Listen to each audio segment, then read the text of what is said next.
வணக்கம் நண்பர்களே. இப்போ நம்ம இந்த வீடியோல பார்க்க போறது என்னன்னா, ஒர்க் செட் எப்படி கிரியேட் பண்றது, அதோட யூசஸ் என்ன, அதை எப்படி வியூஸ்ல கண்ட்ரோல் பண்றது, வேற அதை வச்சு என்னென்னலாம் பண்ண முடியும், அதோட லிமிடேஷன்ஸ் என்ன அப்படிங்கிற மாதிரி திங்ஸ்லாம் நம்ம இந்த வீடியோஸ்ல பார்க்கலாம். ஸோ நம்ம இப்போ ஃபைல் ஏற்கனவே நம்ம ஒர்க் பண்ணிட்டு இருக்கிற அந்த ஃபைலை ஓப்பன் பண்ண போறோம். நான் ஏற்கனவே சொல்லியிருந்தேன், இந்த இடத்துல ஓப்பனுக்கு பக்கத்துல எதுவுமே காட்டலை அப்படின்னா இன்னும் உங்க ஃபைல்ல ஒர்க் செட் எதுவுமே கிரியேட் ஆகலைன்னு அர்த்தம். ஜஸ்ட் ஓப்பன் பண்ணிக்கோங்க.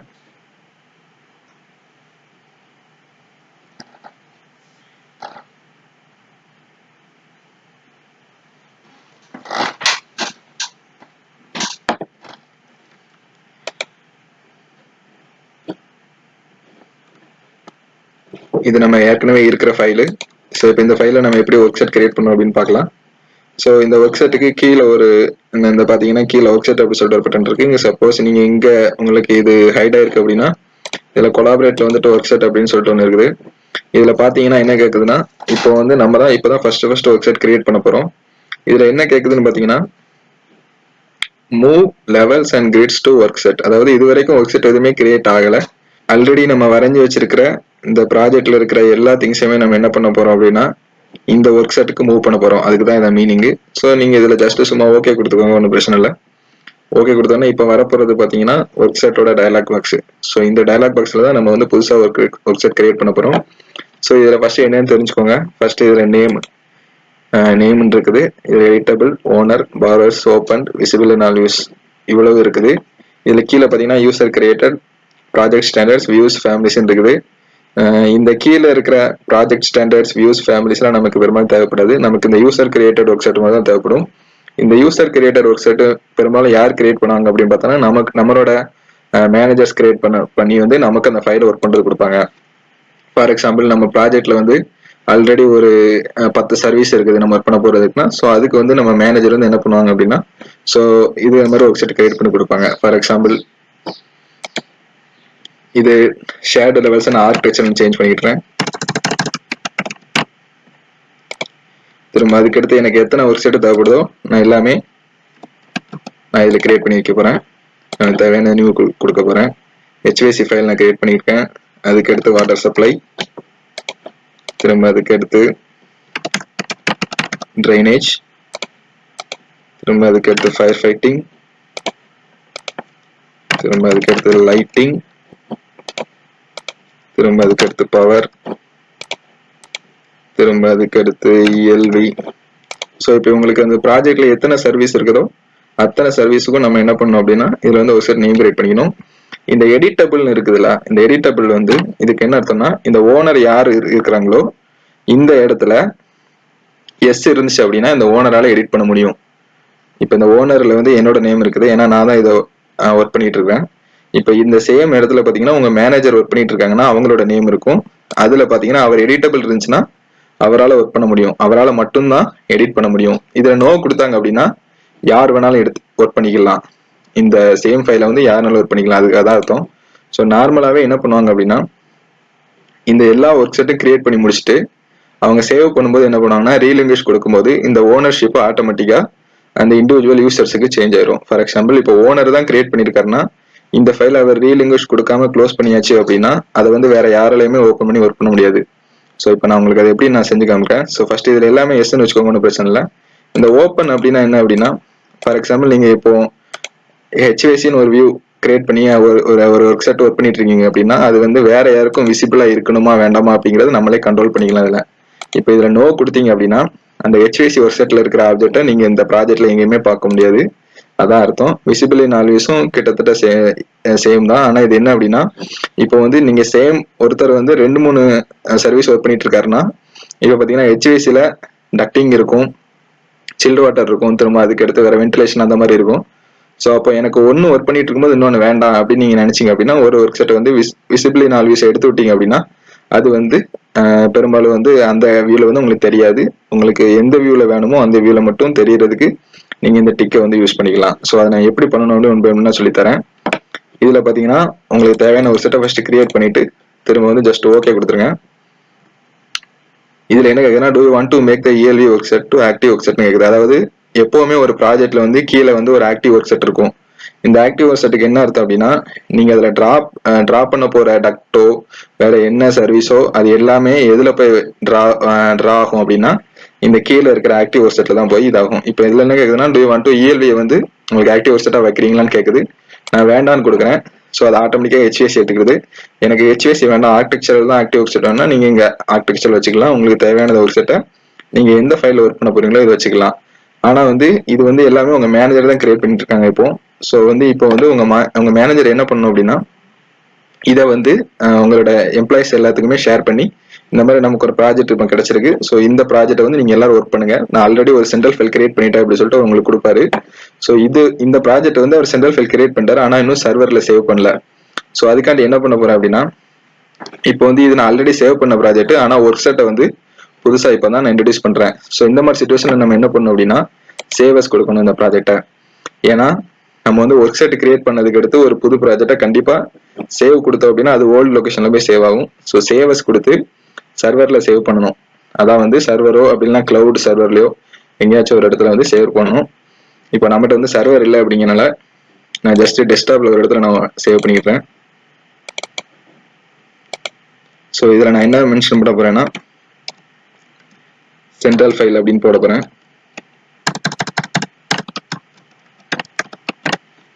சென்ட்ரல் ஃபைல்னு போட்டு இதுல ஆப்ஷன் ஒன்று இருக்குது.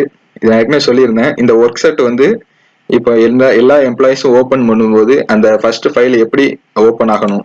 ஃபார் எக்ஸாம்பிள் ஸ்பெசிஃபை அப்படின்னு கொடுத்தோம்னா உங்களுக்கு தேவையான ஒர்க்செட்டை நீங்களே செலக்ட் பண்ணி ஓகே இது பண்ணிக்கலாம், ஓப்பன் பண்ணிக்கலாம். ஆல் கொடுத்தீங்கன்னா எல்லா ஒர்க்செட்டுமே ஆட்டோமேட்டிக்கா ஓப்பன் ஆகிட்டு லோட் ஆகிட்டு இருக்கும்.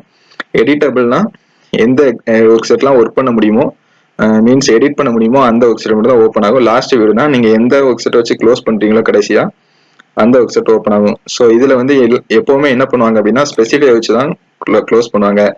ஏன்னா இந்த ஸ்பெசிஃபை கொடுத்து க்ளோஸ் பண்ணா மட்டும் தான் நீங்க நெக்ஸ்ட் டைம் ஓப்பன் பண்ணும்போது இந்த ப்ராஜெக்ட்ல ஒரு 10 ஒர்க்செட் இருக்குன்னா உங்களுக்கு ஏதாச்சும் ஒரு ஒர்க்செட் மட்டும் தான் லோட் ஆகும். உங்களுக்கு நீங்க எந்த ஒர்க்செட் செலக்ட் பண்ணீங்களோ அது மட்டும் தான் லோட் ஆகும். ஸோ உங்களுக்கு வந்து அந்த டைமும் உங்களுக்கு மிச்சமாகும். தேவையில்லாத அந்த லோடிங் எரர்ஸ் எதுவுமே அதுக்கு வர சான்ஸ் இல்லை. இதுல கீழே பாத்தீங்கன்னா சோர்ஸ் அப்படின்னு இருக்குது. இது வந்து இந்த ஒர்க் ஃபைல் க்ளோஸ் ஆகும்போது எந்த வியூல வச்சு க்ளோஸ் ஆகணும் அப்படிங்கிற மாதிரி இருக்குது. இது வந்து எது வச்சாலும் பிரச்சனை இல்லை, ஆக்டிவ் வியூ பார் ஷீட் அப்படியே இருக்கட்டும். ஸோ இது கொடுத்துட்டு ஓகே கொடுத்துட்டீங்க அப்படின்னா இப்போ வந்து உங்க ஃபைல் வந்து சென்ட்ரல் மாடல் ஃபைலா சேவ் ஆகுது.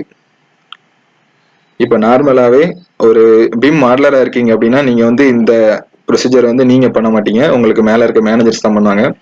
ஸோ உங்க மேனேஜர்ஸ் என்ன பண்ணுவாங்கன்னா இதை கொடுக்கும்போது இன்னும் பாத்தீங்கன்னா அவர் ஜஸ்ட் வந்து இப்போதைக்கு சென்ட்ரல் மாடலா சேவ் பண்ணிருக்காரு. ஆனா நீங்க இந்த ஒர்க்செட்டை பார்த்தோம்னா இன்னும் இந்த ஓனர் மட்டும் தான் எடிட் பண்ண முடியும் அப்படிங்கிற மாதிரி ஒரு கான்செப்ட்ல இருக்குது. ஸோ இதுக்கு முன்னாடி அவர் ஒன்று பண்ண வேண்டியிருக்கு என்ன அப்படின்னா இதுக்கு அடுத்து சிங்க்ரோனைஸ் வித் சென்ட்ரல் அதுல போயிட்டு சிங்க்ரோனைஸ் அண்ட் மாடிஃபை செட்டிங்ஸ் கொடுப்பாங்க. கொடுத்துட்டு என்ன பண்ணுவாங்கன்னா இந்த யூசர் கிரியேட்டட் ஒர்க்செட் அப்படின்னு சொல்லி கொடுத்துட்டு ஓகே கொடுத்துருவாங்க. இப்போ வந்து என்ன ஆகும் அப்படின்னா அவர் இந்த சென்ட்ரல் ஃபைலை தன்னோட எம்ப்ளாயிஸ் எல்லாருக்குமே ஸ்பிளிட் பண்ணி கொடுக்குற மாதிரி ஒரு கான்செப்ட். இப்போ இங்க ஒர்க்செட்டுக்கு வந்தோம் அப்படின்னா இந்த எடிட்டபிள்ல வந்து ஓனர் பாத்தீங்கன்னா அவர் நேம் இருக்காது. ஸோ இதுக்கு என்ன அர்த்தம் அப்படின்னா யார் வேணாலும் இந்த ஃபைல்ல இனிமேல் ஒர்க் பண்ணிக்கலாம் அப்படிங்கிறது அர்த்தம். ஸோ இது எல்லாமே கொடுத்துட்டு அவர் என்ன பண்ணுவார் அப்படின்னா திரும்ப ஒரு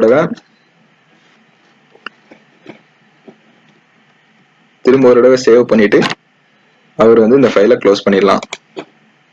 ஸோ நான் இப்போ இந்த சேம் ஃபைலை எப்படி ஓப்பன் பண்ணணும், ஒரு எம்ப்ளாயிஸ் பாயிண்ட் ஆஃப் வியூல எப்படி ஓப்பன் பண்ணணும் அப்படிங்கிறத நான் திரும்ப சொல்லித்தரேன். ஓகே, இப்போ நம்ம சென்ட்ரல் ஃபைலை ஓப்பன் பண்ண போறோம். சென்ட்ரல் ஃபைலை எப்படி ஓப்பன் பண்ண போறோம்னு பார்த்தோம் அப்படின்னா நான் ஏற்கனவே சொல்லியிருந்தேன் ஓப்பன் பண்ணும்போது டைரக்டா ஓப்பன் பண்ணக்கூடாது. அந்த ஃபைல் வந்து இப்போ வந்து நான் இப்போ சர்வர்னு ஒரு ஃபோல்டர் போட்டு வச்சிருக்கேன். ஸோ இது இப்போ சென்ட்ரல் ஃபைலை கிளிக் பண்ணுங்க. கிளிக் பண்ணிட்டு இப்போ நீங்க பாத்தீங்க அப்படின்னா கிரியேட் நியூ லோக்கல்னு வருது, டிட்டாச் ஃப்ரம் சென்டர்னு வருது. ஓப்பன் பக்கத்துல என்ன பாத்தீங்கன்னா ஒர்க்செட் அப்படி சொல்லிட்டு நிறைய ஆப்ஷன் வருது. நான் ஏற்கனவே நிறைய டைம் சொல்லியிருக்கேன் இந்த இடத்துல வந்து இந்த ஆப்ஷன் எதுவும் ஒர்க் ஆகல அப்படின்னா உள்ள எதுவுமே ஒர்க்செட் கிரியேட் ஆகலன்னு அர்த்தம். ஏற்கனவே உங்க மேனேஜர் வந்து ஆல்ரெடி செட் பண்ணியிருப்பாங்க எந்தெந்த ஒர்க்செட் வந்து ஓப்பன் பண்ற மாதிரி இருக்கணும், எடிட் பண்ற மாதிரி இருக்கணும். ஸோ அது வந்து எப்படி விசிபிளா இருக்கணும் அது அப்படிங்கிற மாதிரி அவங்க செட் பண்ணி வச்சிருப்பாங்க நான் சொல்லியிருந்தேன். ஸோ இந்த ஸ்பெசிஃபை ஆல்ரெடி கிளிக் ஆயிருக்கு. ஸோ இப்போ நீங்க ஓப்பன் கொடுத்தீங்க அப்படின்னா உங்ககிட்ட கேட்கும் என்ன ஒர்க்செட் உங்களுக்கு வேணும் அப்படிங்கிற மாதிரி கேட்கும்.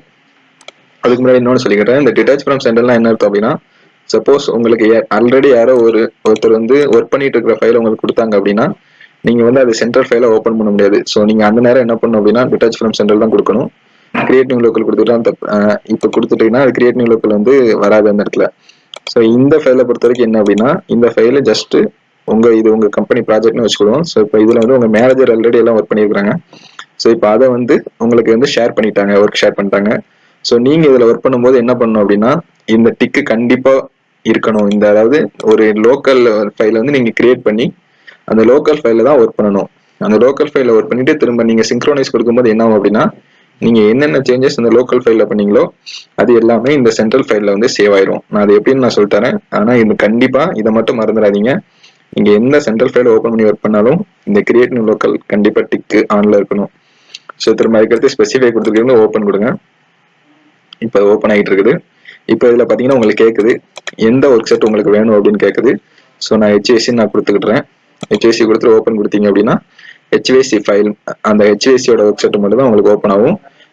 இப்போ வந்து இப்போ சேம் ஒர்க் செட்ல சேம் ஃபைல்ல பார்த்தீங்கன்னா லைட்டிங் என்ன பண்ணுவாங்க அப்படின்னா லைட்டிங் பவர் ஒர்க் பண்ணும்போது அவங்க வந்து ஜஸ்ட் லைட்டிங் பவர் மட்டும் தெரிகிற மாதிரி விசிபிள் தெரிகிற மாதிரி வச்சிருப்பாங்க. அவங்களுக்கு டக்டிங் தேவையில்லை அப்படிங்கனால அதை வந்து அந்த ஒர்க் செட் வந்து ஓப்பன் பண்ண மாட்டாங்க. ஸோ இது வந்து நமக்கு வந்து ஓப்பன் பண்ற டைமும் குறையும், நமக்கு டிராயிங்கும் ரொம்ப லோட் ஆகாது அதுக்கடுத்து.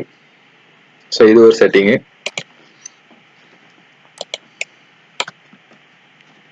ஓகே, இப்போ இந்த ஃபைலை ஓப்பன் ஆயிடுச்சு. நான் ஏற்கனவே நான் சொல்லியிருந்தேன் ஒர்க் செட்னா இவ்வளோதான். இப்போ நீங்கள் வந்து ஹெச்ஏசியில் ஒர்க் பண்ணுறதுனால ஜஸ்ட் ஹெச்ஏசின்னு கீழே கிளிக் பண்ணிட்டு நீங்கள் இனிமேல் ஒர்க் பண்ண ஆரம்பிக்கலாம். அதே மாதிரி எப்போவுமே ஒர்க் பண்ணும்போது சரி, ஒரு டக்ட் வரைஞ்சாலும் சரி, வேற என்னது வரைஞ்சாலும் சரி, நீங்கள் வந்து இந்த ஒர்க் செட்டில் வந்து ரொம்ப கேர்ஃபுல்லாக இருக்கணும். நீங்கள் வரைகிறது எல்லாமே வந்து அந்த ஒர்க் செட்டை வச்சு வரைகிற மாதிரி இருக்கணும். நீங்கள் வந்து இப்போ இந்த டக்ட் இங்கே வரைகிறீங்க அப்படின்னா இதில் கண்டிப்பாக ஹெச்ஏசின்னு இருக்கணும்.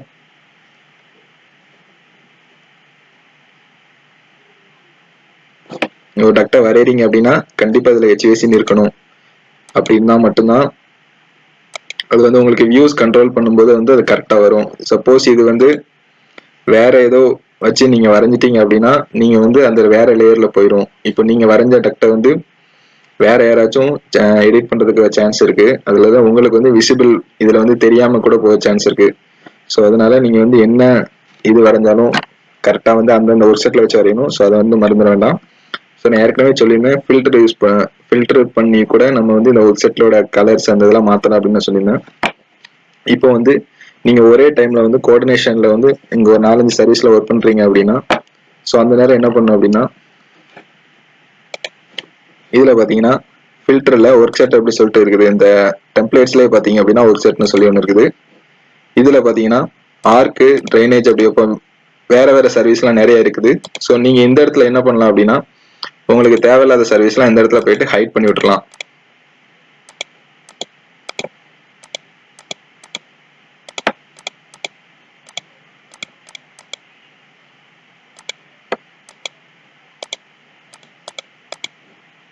ஸோ ஹைட் பண்ணி விட்டு இங்க அப்ளை கொடுத்துக்கலாம்.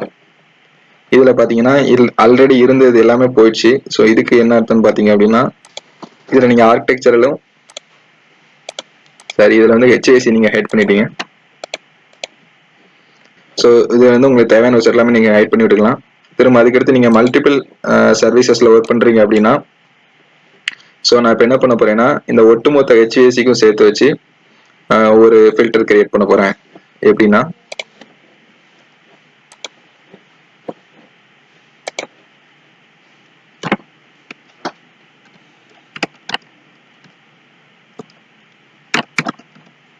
ஹெச்ஏசி சொல்லி ஒரு ஃபில்டர் கிரியேட் பண்ண போறேன். இந்த ஃபில்டர்ல நான் என்ன பண்ண போறேன்னா எல்லாமே செலக்ட் பண்ண போறேன். எல்லாமே செலக்ட் பண்ணிக்கோங்க. எல்லாமே செலக்ட் பண்ணிட்டு இதுல பாத்தீங்கன்னா ஒர்க் செட்னு ஒரு ஆப்ஷன் இருக்கு. இதுல பாத்தீங்கன்னா ஈக்குவல்னு இருக்கு. இதுல பாத்தீங்கன்னா ஹெச்ஏசி. ஸோ வந்து இப்படி நான் ஒரு ஃபில்டர் கிரியேட் பண்ணிக்கிறேன்.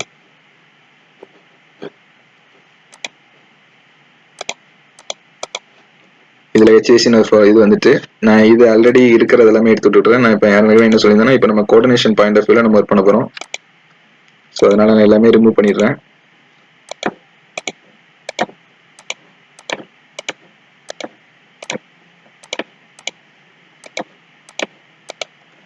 ஸோ நான் இப்போ எல்லாமே ரிமூவ் பண்ணிட்டேன்.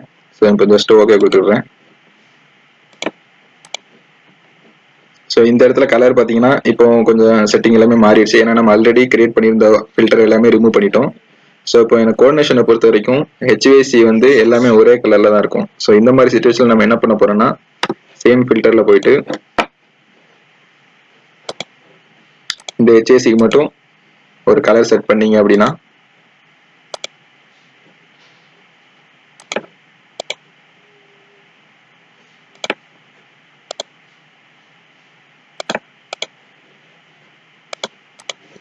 ஸோ இப்போ கலர் பார்த்தீங்கன்னா எல்லாமே ஒரே கலராக மாறிடுச்சு. இப்போ வந்து இதில் நீங்கள் என்ன டைப்பான டக்ட்டு என்ன டைப்பான உள்ள மெக்கானிக்கல் எக்யூப்மெண்ட் இருந்தாலும் அது வந்து ஹெச்விசி ஒர்க் செட்டில் இருக்கிறதுனால என்ன ஆகும் அப்படின்னா அது வந்து சேம் கலர்ல ஆயிரும். ஸோ இப்போ இதை மாதிரி நீங்க நிறைய சர்வீஸ் ஒர்க் பண்ணிட்டு இருக்கீங்க அப்படின்னா ஸோ இந்த ஒர்க் செட் வந்து கரெக்டா இருந்துச்சு அப்படின்னா ஒவ்வொரு ஒர்க் செட்டுக்கும் ஒரு கலரை வச்சுக்கலாம். ஃபார் எக்ஸாம்பிள் இப்போ நீங்க வந்து லைட்டிங்ல நிறைய லைட் இருக்கும். ஸோ அந்த லைட்லாம் ஒரு டிஃப்ரெண்ட் கலர்ல வேணும் அப்படின்னா அதையும் நம்ம இந்த மாதிரி கிரியேட் பண்ணிக்கலாம்.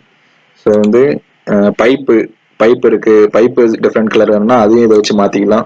ஸோ இந்த மாதிரி நீங்க இப்போ ஓவராலா ஒரு சர்வீஸை வந்து கலர் சேஞ்ச் பண்ணும், அதோட விசிபிலிட்டி சேஞ்ச் பண்ணும் அப்படிங்கிற மாதிரி இங்க பட்சத்துல இந்த மாதிரி ஃபில்டருக்குள்ள போயிட்டு நீங்க வந்து ஒர்க் செட் யூஸ் பண்ணி நீங்க வந்து மாத்திக்கலாம். ஸோ இதான் ஒர்க் செட்டு. ஒர்க் செட்ல இன்னும் பாத்தீங்க அப்படின்னா நீங்க நிறைய சர்வீஸ் ஒர்க் பண்ண உங்களுக்கு எல்லாமே அண்டர்ஸ்டாண்ட் ஆகும். அந்த மாதிரி நீங்க ஒரு ஃபைலை வந்து சர்வர்ல வச்சு ஒர்க் பண்ணும்போது வந்து உங்களுக்கு நிறைய நாலேஜ் கிடைக்கும். ஏன்னா அதுதான் உங்களுக்கு புரியும். ஏன்னா எத்தனை பேர் ஒர்க் பண்றாங்க, எப்படி ஒர்க் பண்றாங்க, அதை எப்படி ஓப்பன் பண்றாங்க, க்ளோஸ் பண்றாங்க அப்படிங்கிறத கான்செப்ட்லாம் உங்களுக்கு நீங்க சர்வரை வச்சு ஓப்பன் பண்ணா புரியும். அதே மாதிரி நீங்க வந்து இப்போ இந்த ஃபைலில் ஒர்க் பண்ணிட்டு க்ளோஸ் பண்ண போறீங்க. ஸோ க்ளோஸ் பண்றதுக்கு முன்னாடி என்ன பண்ணணும் அப்படின்னா டேரக்டா சேவ்னு கொடுத்தீங்க அப்படின்னா உங்களோட லோக்கல் ஃபைல்ல தான் சேவ் ஆகும். ஃபார் எக்ஸாம்பிள் இப்போ வந்து நான் இந்த இடத்துல சேவ்னு கொடுக்குறேன். சேவ்னு கொடுத்துட்டு நான் என் சென்ட்ரல் ஃபைல்ல பார்த்தோம்னா என் சென்ட்ரல் ஃபைல் இன்னும் சேவ் ஆகல. இது வந்து என்னோட லோக்கல் ஃபைல் தான் சேவ் ஆயிருக்கு. இப்போ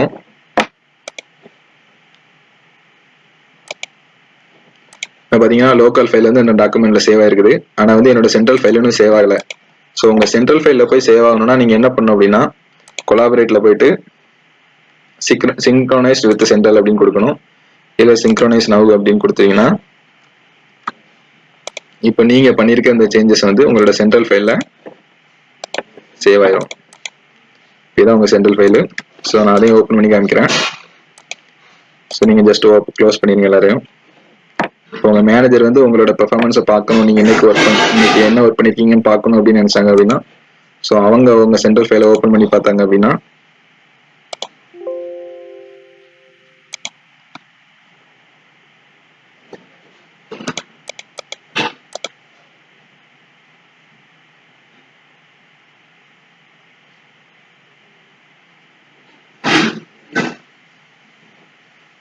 ஸோ இதில் நீங்கள் வரைஞ்ச டக்ட் வந்து இதில் வந்து வந்துடுச்சு. ஸோ இது வந்து சென்ட்ரல் ஃபைலு. இந்த சென்ட்ரல் ஃபைலில் நீங்கள் வரைஞ்ச டக்ட் வந்து அப்டேட் ஆயிடுச்சு. ஸோ இப்படி தான் பண்ணணும் ஒவ்வொரு இதுக்கும். ஸோ நீங்கள் நல்லா புரிஞ்சு வச்சுக்கோங்க. நீங்கள் ஒன் டைம் சேவ் பண்ணீங்க அப்படின்னா அது என்ன ஆகும் அப்படின்னா உங்களோட லோக்கல் ஃபைலில் தான் போய் சேவ் ஆகும். நீங்கள் வந்து சிங்க்ரோனைஸ்ட் வித் சென்ட்ரல் கொடுத்தா மட்டும்தான் நீங்கள் என்ன மாடிஃபிகேஷன் உங்கள் லோக்கல் ஃபைலில் பண்ணுறீங்களோ அந்த ஃபைலு அந்த சென்ட்ரல் ஃபைலில் போயிட்டு அப்டேட் ஆகும். ஸோ இதான் இதோட கான்செப்ட்.